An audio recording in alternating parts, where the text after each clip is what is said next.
Hey there, toy fans. Welcome back to Talk Action Figures. I'm Josh. And I'm Chipper. And today we're going to be reviewing the Masters of the Universe Origins line from Mattel. Now we've got the first two waves here, and I'm really excited to get these open. You're so excited. Why don't you do that whole I have the power thing? No, I'm not gonna. That's embarrassing. Aw, come on. You know you wanna. Okay. Oh my gosh, this is gonna be hilarious. By the power of Grayskull! I have the power! Chipper! Come on, you have to admit, that's pretty funny. No, it wasn't funny. Anyway, I'm a big Masters of the Universe fan, and I'm excited to take a look at these figures. So let's go ahead and get them on the review view. Let's start by taking a look at He-Man, the most powerful man in the universe. Right off the bat, I love the packaging on these Origins figures. By recreating the look of the packaging for the original toy line that ran from 1982 through 1987, they make it clear what you're purchasing. An homage to these characters' original figures, updated with new sculpts and modern articulation. The back of the card also references the vintage toy packaging, from the character-specific art piece at the top to the illustrations of other figures available for purchase in the line. They've even replaced the vintage action figure illustration that would have been on the left-hand side of the card with two pictures that show off the modern articulation, which has in essence replaced the original features like Swing Back Punch. I think the new artwork they have created for these cards is stunning. As you can see, my card got pretty damaged. Walmart shipped it curled up to fit in a small plastic envelope, but luckily I'm an opener. Still, I might keep the card back just for the artwork alone. It makes me wish they would make some of this art available digitally as desktop wallpaper, or even make prints available for purchase. Mattel, if you're listening, those are just some free ideas. Here's the figure out of the package with his accessories and the included mini-comic, and I've gotta say, I'm really impressed. I think they've done a really nice job updating the sculpt while sticking to the spirit of the original design. And sure, they've taken out the punching action feature and some of the detailing in the accessories like the axe, but I think that's more than made up for with all the additional articulation they've added, and even some additional paint apps, like He-Man's gauntlets and the fur at the top of his boots. For fans of the original line, the new face sculpt might take a little getting used to, but personally I think it captures the character of He-Man very well, and that very expressive face that the original toy had. They weren't kidding around when they added articulation to these Origins figures.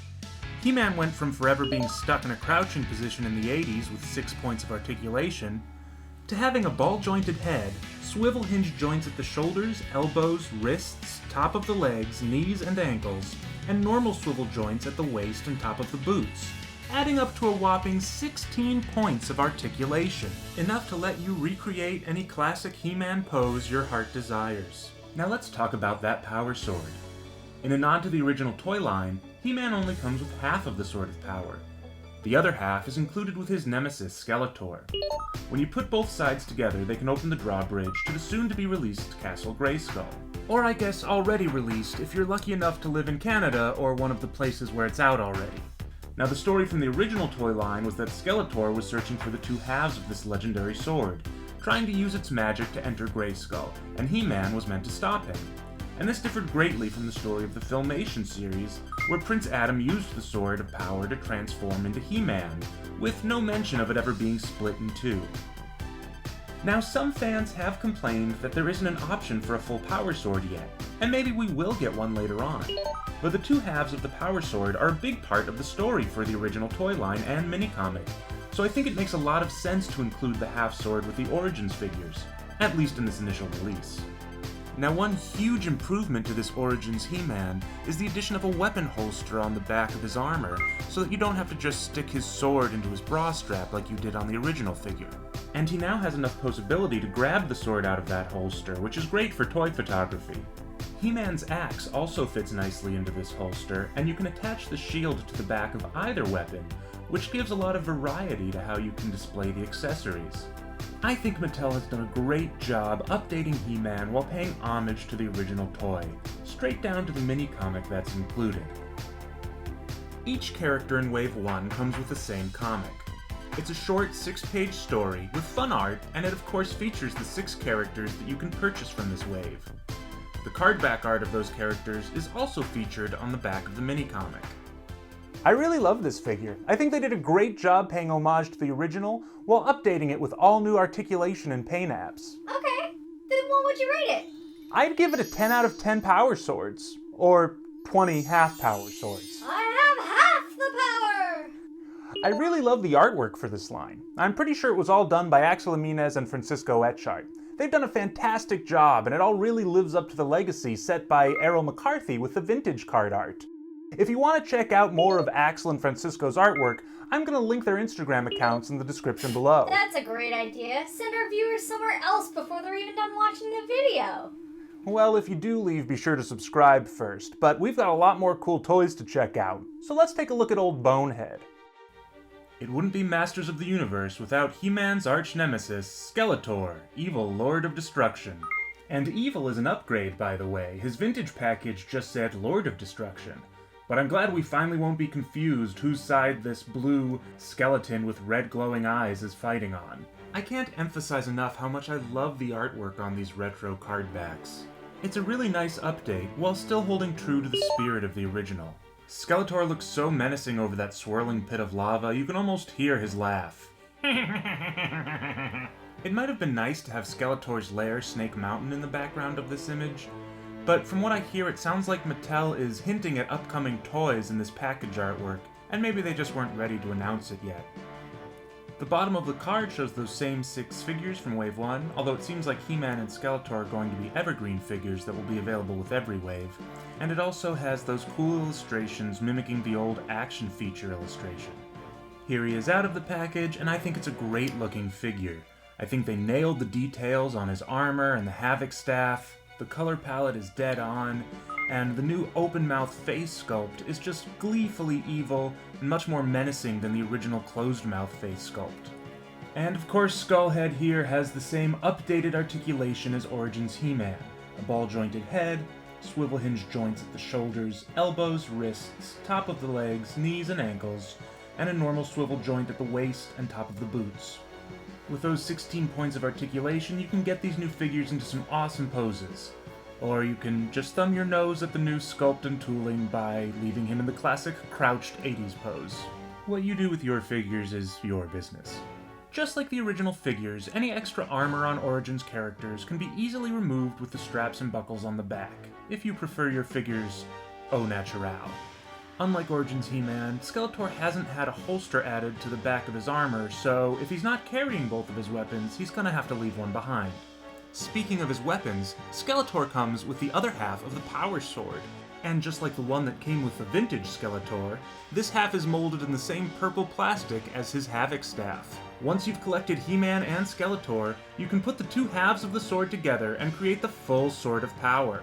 With your new two-tone weapon, Castle Grayskull will soon be yours. Okay, we get it. You like doing the Skeletor laugh. I really do. Okay, people don't have all day. Rate it and move on. Well, I'd give this figure a 10 out of 10. Ugh, at least you think you're funny. Ah, look, we better get going. It's our Teela time. Did you really put a watch on just for that joke? Oof.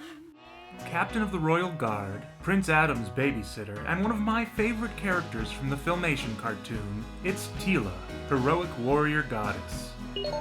Unlike the original figure, Origins Teela is packaged wearing her armor and looking battle-ready. The back of the card shows her giving Merman a beatdown, as opposed to the original card which showed her spying on Skeletor and Beastman's bro date, I guess. I'm just kidding, both of these have beautiful artwork, but the new artwork definitely emphasizes the action.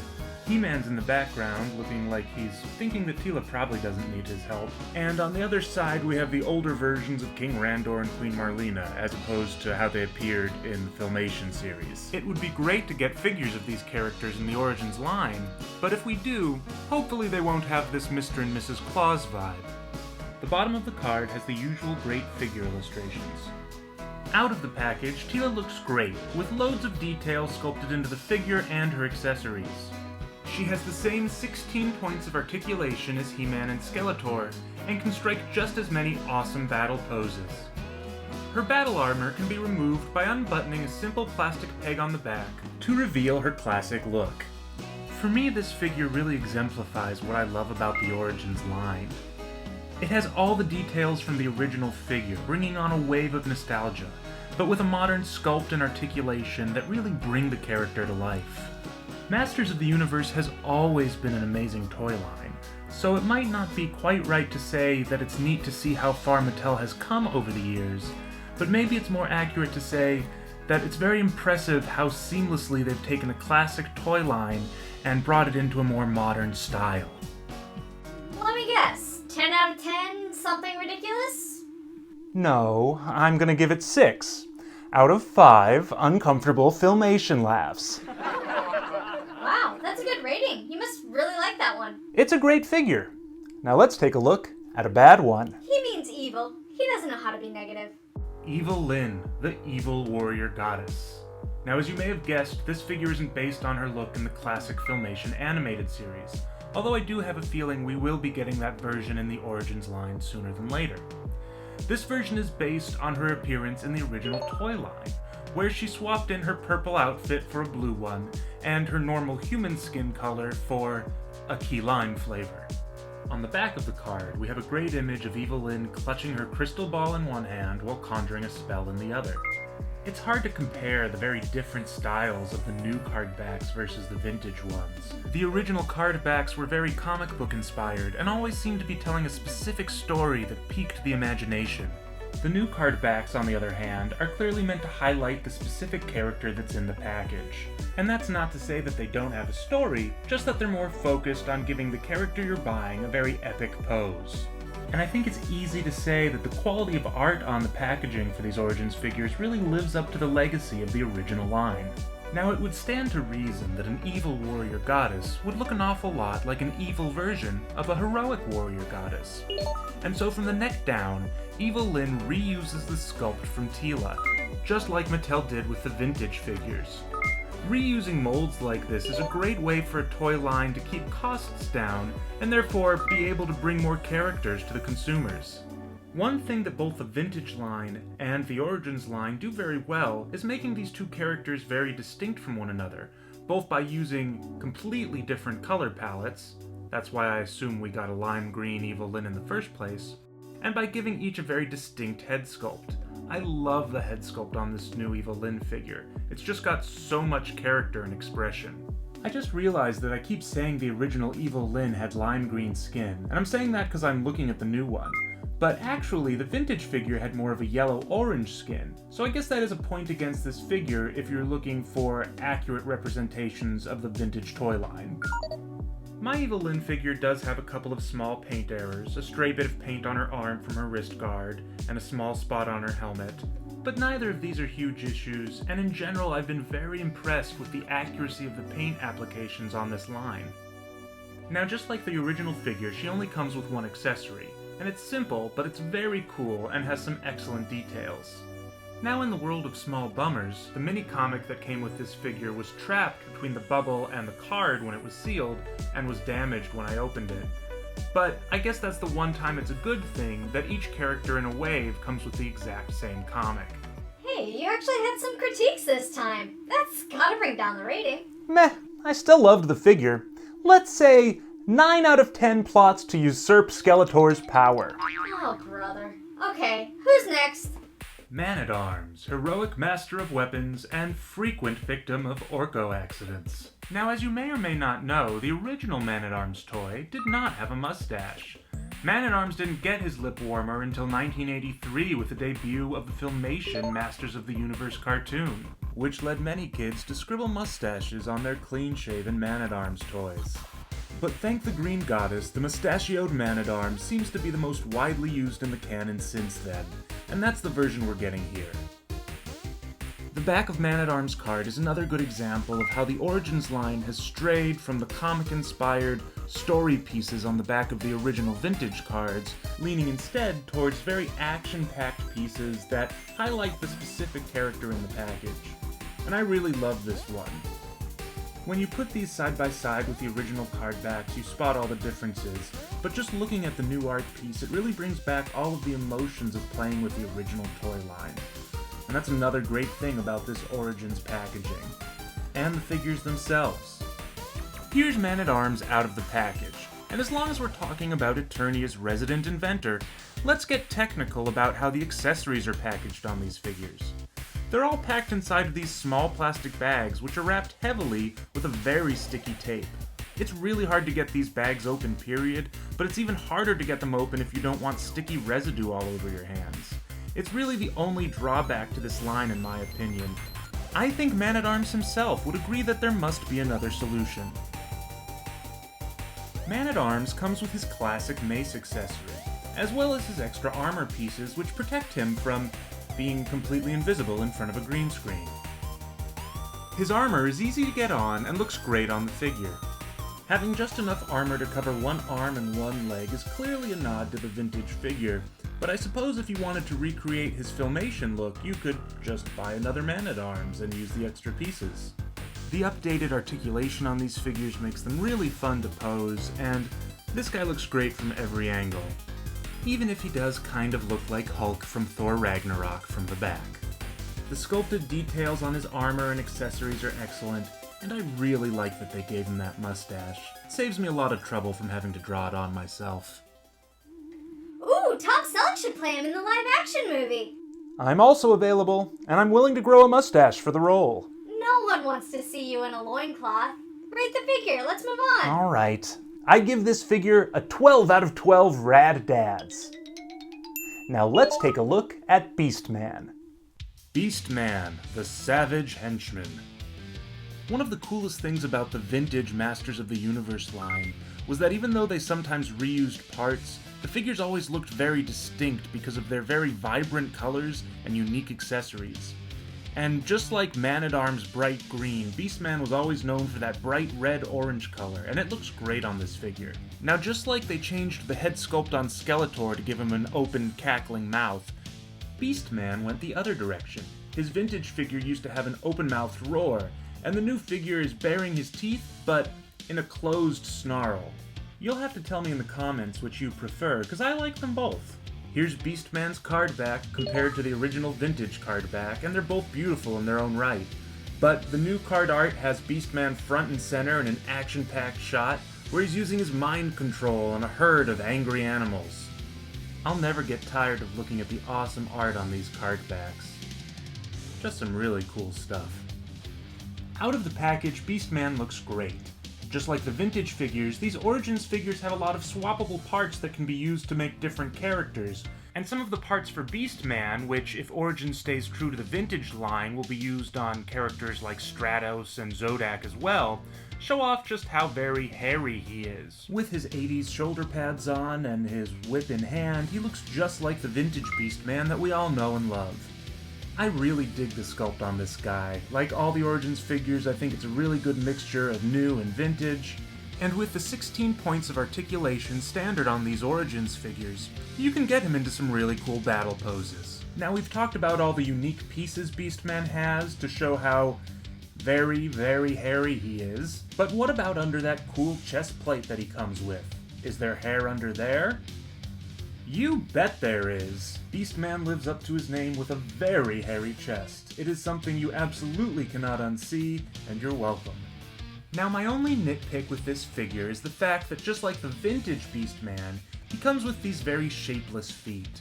Now, if they were making exact recreations of the vintage figures, I think this would be understandable.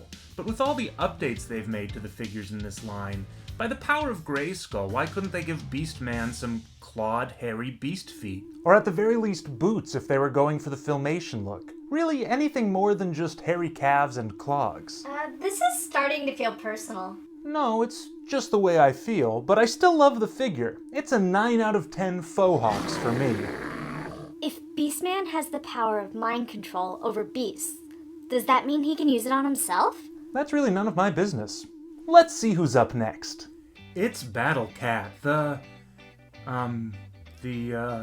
wait, there's no subtitle here. Don't these things usually have a subtitle?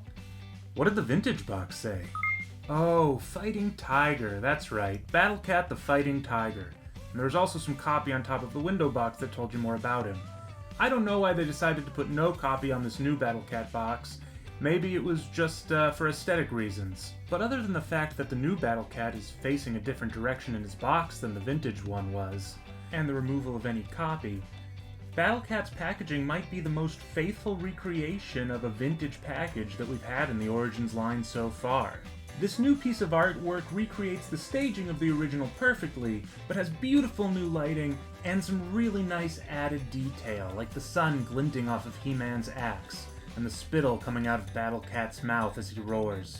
The top of the window box has a continuation of this awesome art piece, as do both sides of the box, and the bottom of the box is solid black with a nice big Masters logo. The back of the box is the first place that this package really deviates from the original Battle Cat box. Battle Cat's vintage packaging didn't have any character-specific artwork. It just had an ad for the other figures and accessories that you could buy from the Masters of the Universe line, including the classic playset Castle Grayskull.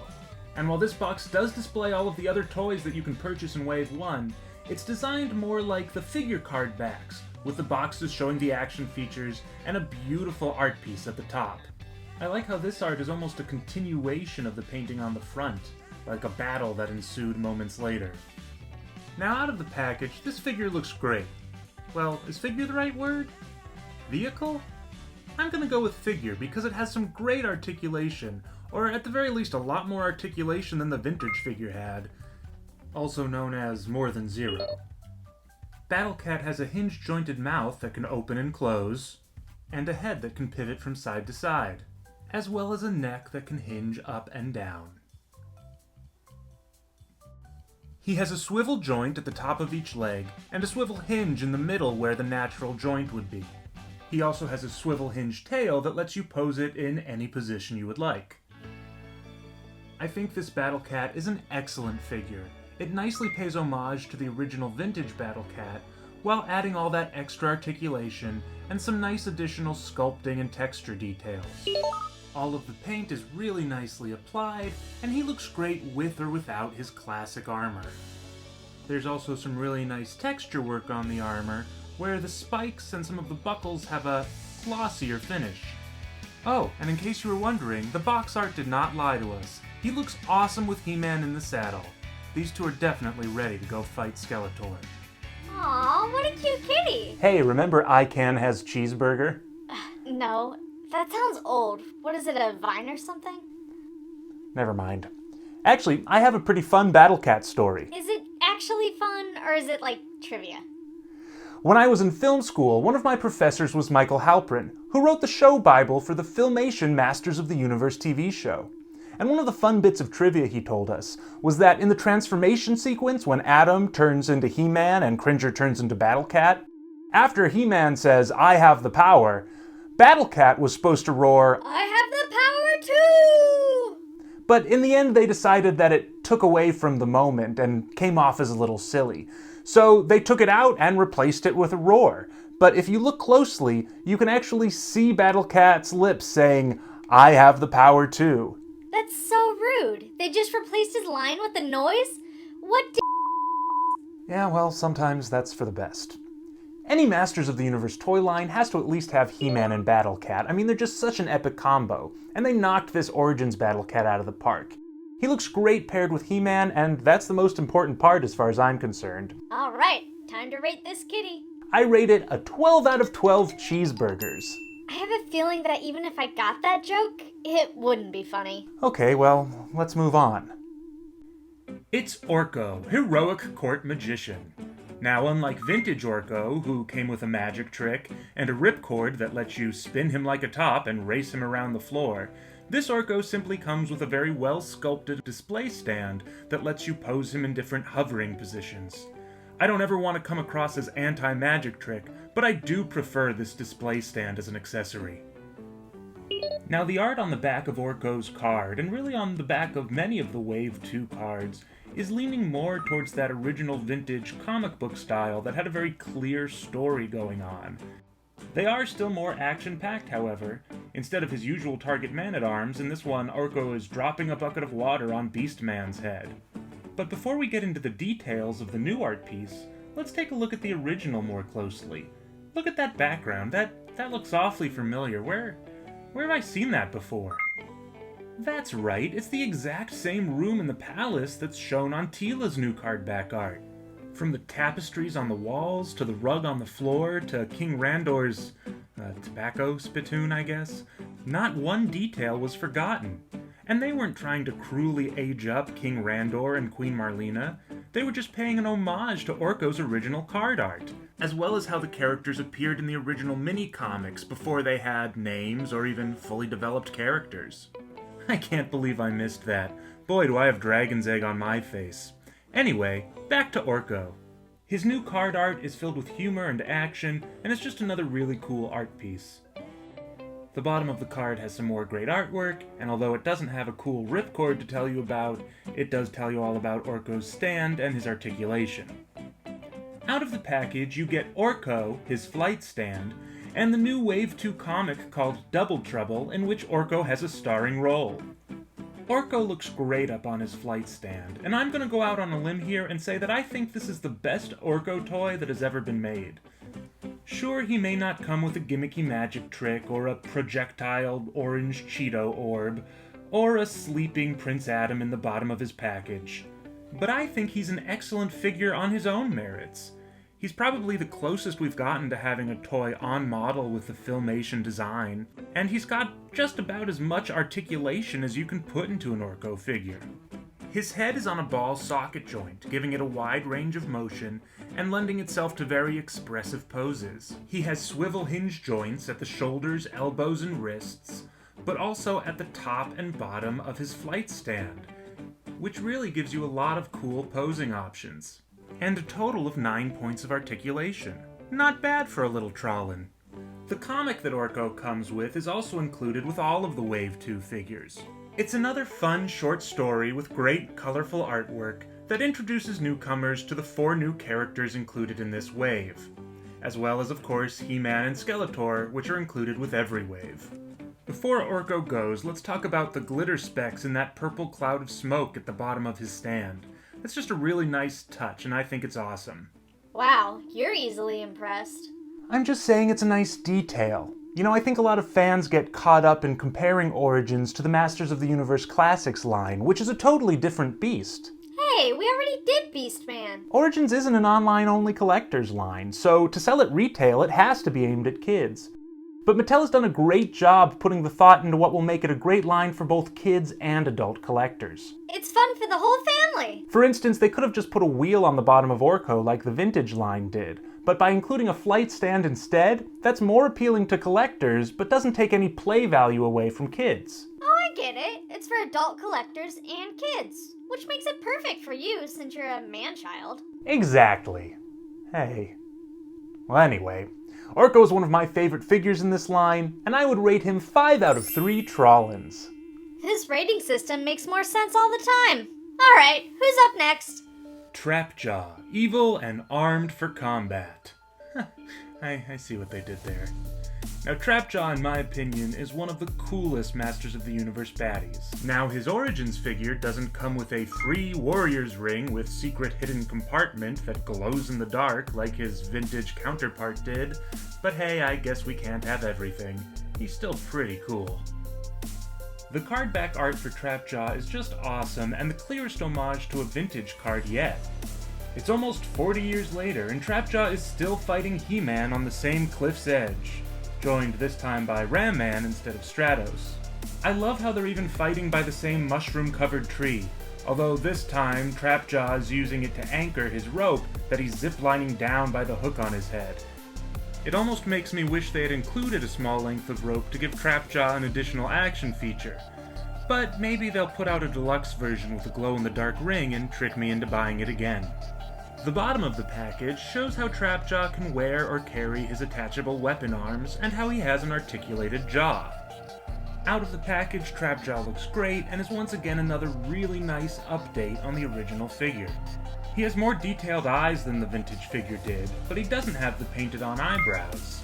In my opinion, he looks a little more menacing without them, but you let me know what you think in the comments. Do you miss Trapjaw's eyebrows or not? Trapjaw's swappable weapon arms have always been one of the coolest things about this figure. And the ones that come with the Origins figure are very faithful to the sculpts of the accessories that came with the original. And just like his shoulder and his boots, the black plastic has a matte finish that looks really great. There are a lot of nice details on this figure. The original Trapjaw had a wrist guard that was only painted on the outside of the arm.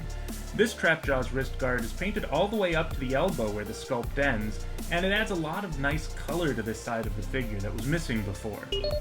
As long as we're looking at Trapjaw's backside, it's important to note that just like the vintage figure, he has two holsters on the back of his belt to hold whichever two weapon arms he's not currently using.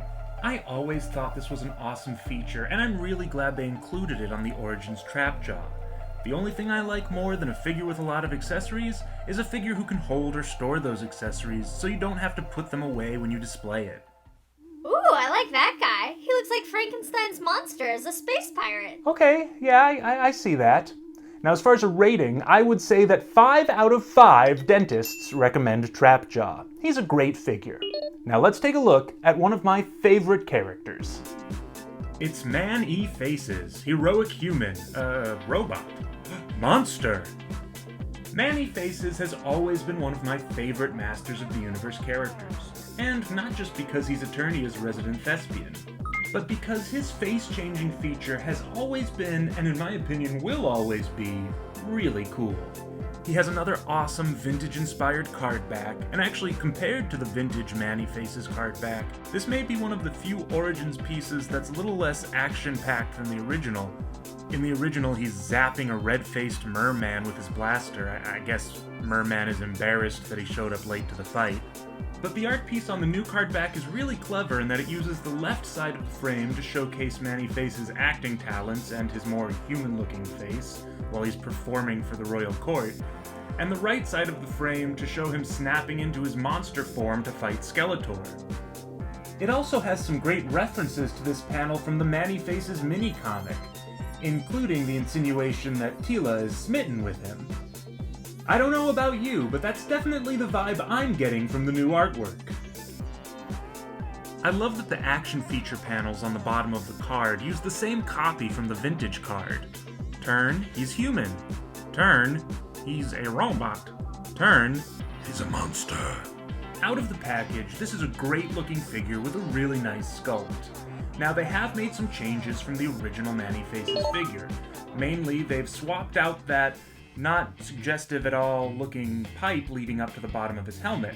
They've also taken the tubes that go across his chest and extended them up to the base of the helmet.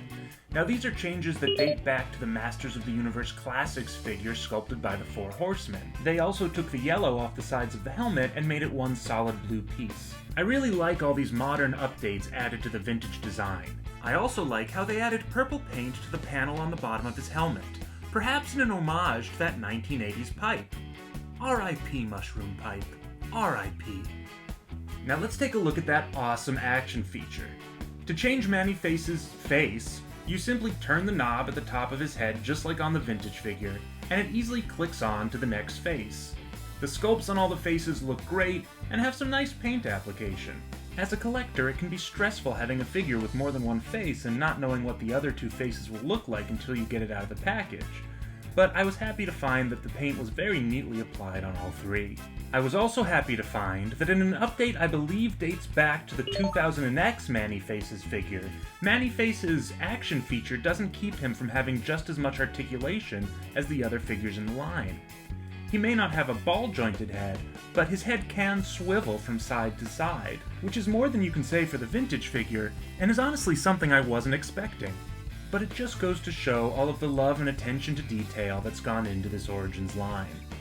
There are a lot of cool details on the back of this figure as well, but it once again deviates from the vintage figure with the panels and tubing, which more closely resemble those on the Classics figure. But as far as I'm concerned, you can't go wrong borrowing details from the Four Horsemen.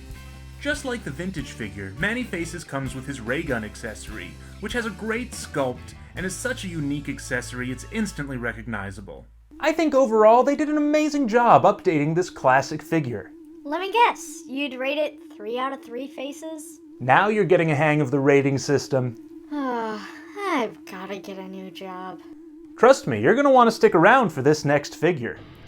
Okay, here we go. The coolest action figure ever to have an action feature. It's Scareglow, the evil ghost of... Wait a second, the evil ghost of Skeletor? Is Skeletor dead? No, there's no need to worry about good old Bonehead. Scareglow's original packaging did say the evil ghost of Skeletor, which led a lot of kids to believe that he might be Skeletor's ghost. But in actuality, this was most likely just an expression that meant he was a minion of Skeletor, much like Faker's package said that he was the evil robot of Skeletor. Faker is clearly He-Man's doppelganger, but he's an evil robot that works for Skeletor. Scareglow being his own thing was made officially canon by Masters of the Universe Classics, describing him as the ghost of Karak Null. Okay, so this is really nitpicky, and it doesn't really make sense with the order they're releasing the Origins figures in, but I do kind of wish that Scareglow had that cool drawing on the top right corner of his package that the vintage figure had, and a lot of those later wave vintage figures had. It was just so cool. But not to worry, there's plenty of awesome Scareglow artwork on the back of the card. Now, he may not be jumping out to freeze Snout Spout with fright like he was on the vintage card back, but he appears to be in the same creepy cave, and he's clearly terrifying Prince Adam and Clamp Champ, who was a cool figure to include on this card back, because we know we're getting that figure soon, and because he was in the same wave as Scareglow in the vintage line. I really love this piece of art. It does a great job illustrating Scareglow as a terrifying and intimidating villain. And on the bottom of the card, we have these great callbacks to Scareglow's vintage action feature diagrams. Although, not the one about taking off his cape, because he doesn't wear a cloth cape anymore. Out of the package, Scareglow is still the raddest of the rad. And speaking of that cloth cape, I might make some enemies here, but not only do I not miss it, I actually prefer this plastic cape. First off, the sculpt on his cape is so good that when I first saw pictures of the figure online, I couldn't even tell that it wasn't fabric. Secondly, the plastic will be more durable. If that was a real thread holding his cape closed, it would break pretty much just by looking at it. Whereas this plastic one will keep him looking menacing for years to come. Lastly, and perhaps most importantly, I just seldom if ever think cloth goods end up looking right on figures of this scale. Okay, cloth good rant over. There are also some paint differences between the Origins Scareglow and his vintage counterpart. To start with, the Origins figure doesn't have the yellow pupil in the middle of the red glowing eyes. Now, this may bug some fans of the classic figure, and it would have been a nice detail to include, but I still think it looks good without it. The new Scareglow also has a fairly different pattern on his torso than the original did. It's almost more abstract, with a wider bone at the top of the ribcage and what look to be some shattered and broken bones farther down. Now, these design changes weren't there on the original press images that Mattel released of this figure, so why these changes eventually went into place before production, whether it be to cut down costs, or for a technical reason, or just because someone wanted to shake things up a bit, we may never know. But in my opinion, it doesn't change at all how epically cool this figure is. Now, Scareglow, of course, comes with his deadly Scythe of Doom, and both the sculpt and color on this are a dead ringer for the original. It's a great accessory. Okay, I know what you're actually here to find out. Does this evil ghost actually live up to his name and glow? Heck yeah, he does! In fact, he glows so well that he'll live up to both parts of his name if you forget he's on a shelf and walk into a dark room. This guy'll scare you. Ah!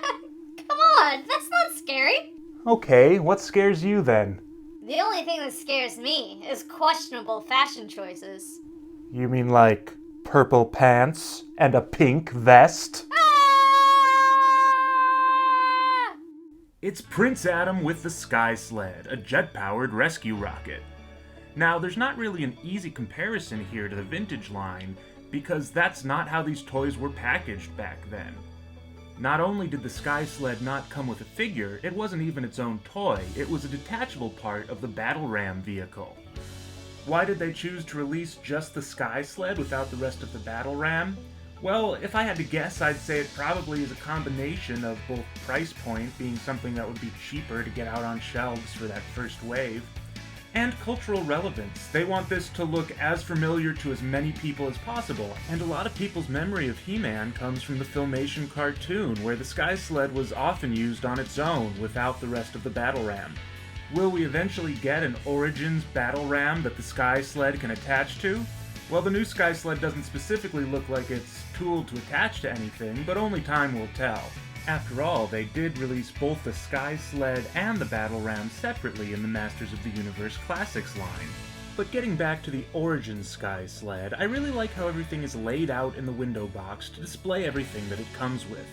Now that little fire blast is supposed to be in the spot right in front of the cannon. Mine fell out during shipping and was just kind of rattling around the bottom of the package. Again, this would be disappointing if I was an inbox collector, but I'm not, so I'm not too worried about it. On the package, we have more incredible artwork by Axel Jimenez and Francisco Echart.